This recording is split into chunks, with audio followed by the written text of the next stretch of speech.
Morning guys, and welcome back once again to I Like Watches. Since the start of the AliExpress sale, I've had 3 more watches turn up. These watches are available from AliExpress and they're almost certainly discounted in the current sale, so I think it would be good to get some content out there on these watches before the current sale ends. I've got a Cadisen and 2 San Martins.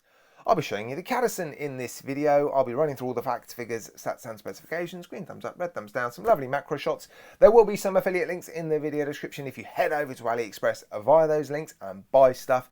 This channel gets some commission, thank you so much. You guys benefit from the discounted prices during the sale. Everyone's a winner. Now this watch was free, hence you will have seen the includes paid promotion icon in the top left hand corner, and in tomorrow's video I'll be doing the same, but for the San Martins. Right guys, let's take a look at this new Cadisen.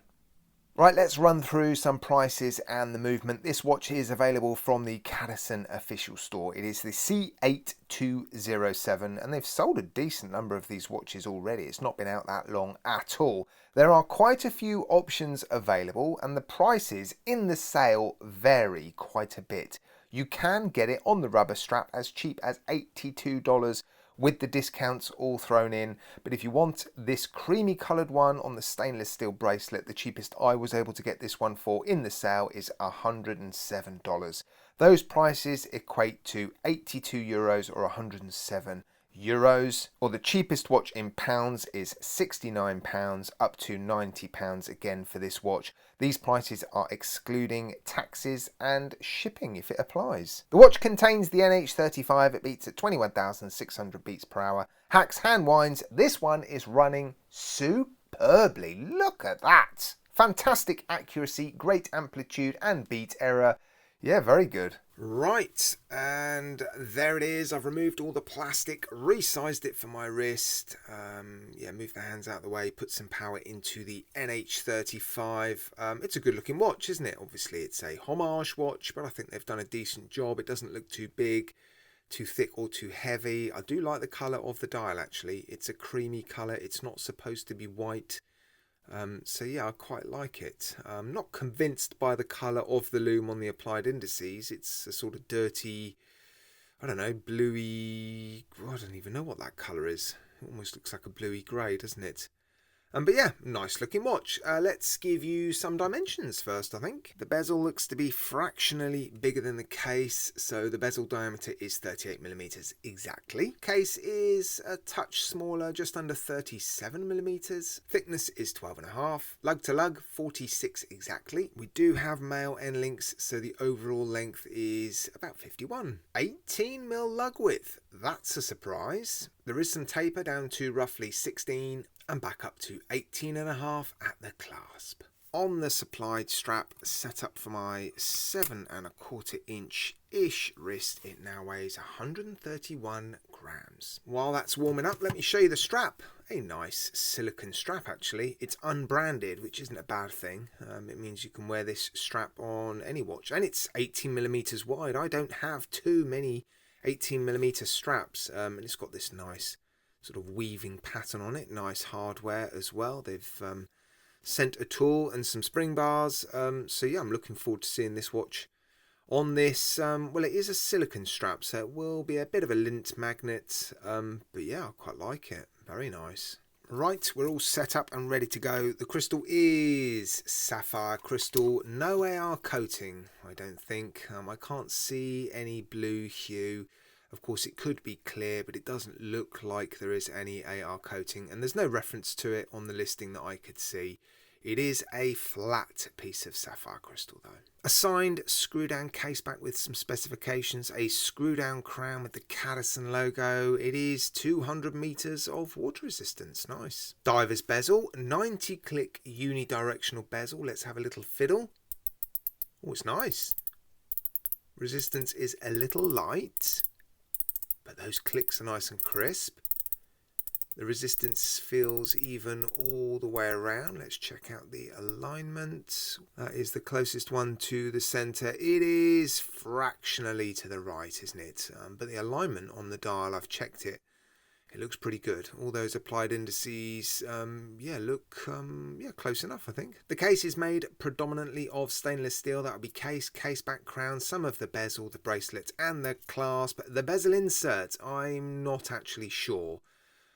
It looks a little bit like aluminium. Well, it also looks a little bit like ceramic, like a brushed or matte ceramic. There's no specifications or details on the listing on AliExpress. I mean, it's done very, very nicely. It could be plastic for all I know. I will try and get in touch with them and find out, and I'll put it in the video description as soon as I find out. I mean, it's nice. It looks like it's nicely done, but I'm just not sure what it's made of. Just going to give it a wipe before I show you the bracelet. It's a bit of a fingerprint magnet, given there are quite a few polished surfaces on it. Look, the polishing is a little bit streaky. I'll show you that under macro, but we do have solid end links, solid links, and screw pins.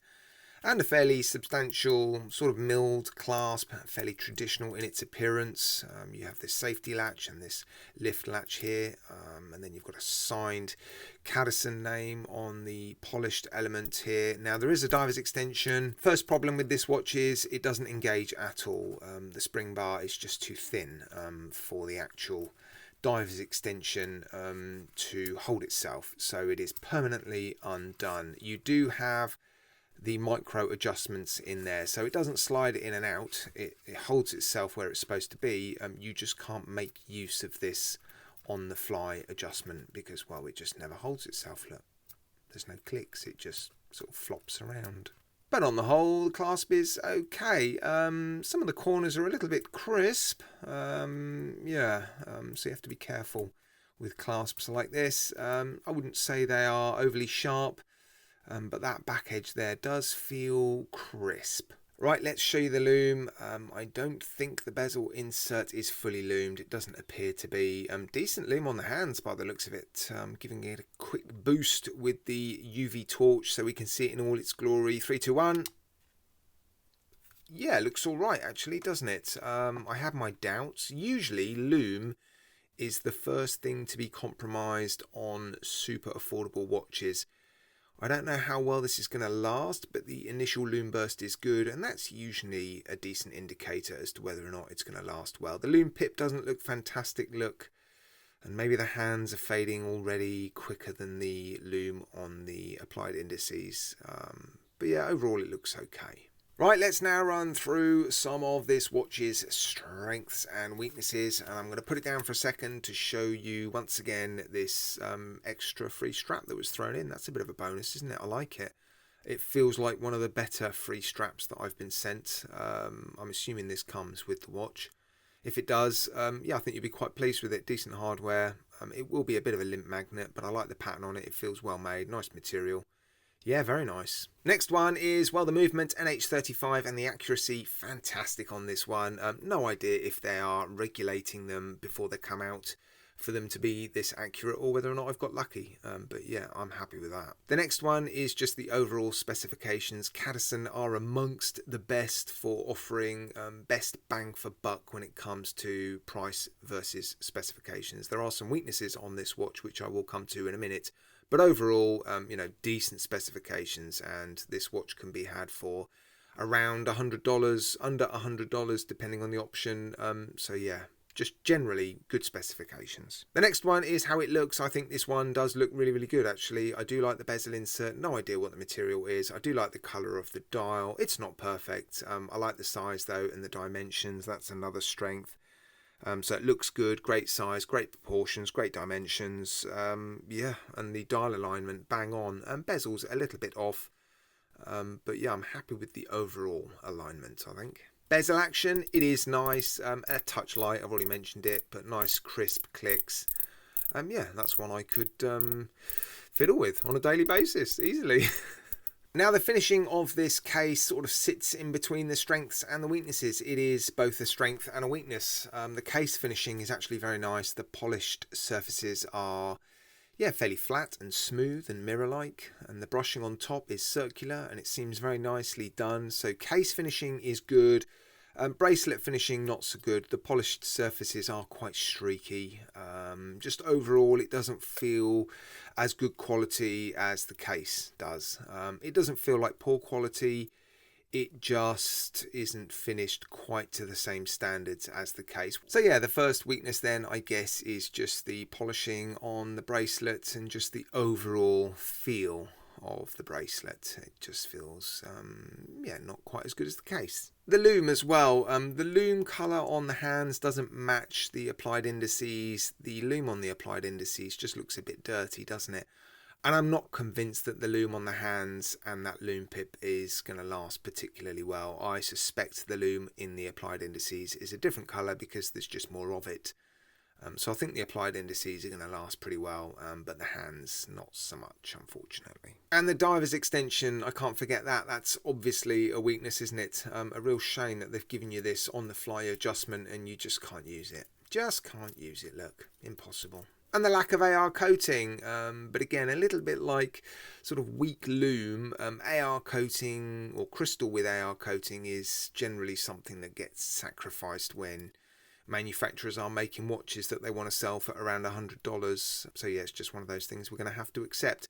So there are a few weaknesses to it, but when you look at the price, I mean, it still represents decent value for money. You can't expect watches like this for around $100 that have 200 meters of water resistance, made fully of stainless steel, coming with, second silicon straps to have, everything, AR coating, amazing lume, perfect finishing on the polished surfaces on the bracelet. So I do still think this represents good value for money. I think it's a good looking watch. The weaknesses shouldn't necessarily put you off, I don't think. We can't expect too much from a watch costing around $100 in the sale from AliExpress that looks this good, and it really does look very good. And they've sold a decent number already, so yeah, I mean, it looks like it could well be a very popular one. Let me know, guys, in the comments section. Have you been waiting for this review? Are you disappointed with the watch now that I've highlighted some of the weaknesses? Or maybe it's just confirmed what you already suspected and, you're going to make a purchase. Let me know, guys. I love to read your comments. They're not just entertaining for me to read. They are genuinely very useful for other people considering buying watches just like this. So thank you very much for being a wonderful, helpful community, guys. I do appreciate it. Please take care. Look after yourselves. Thanks for supporting my channel. You'll see me again very, very soon.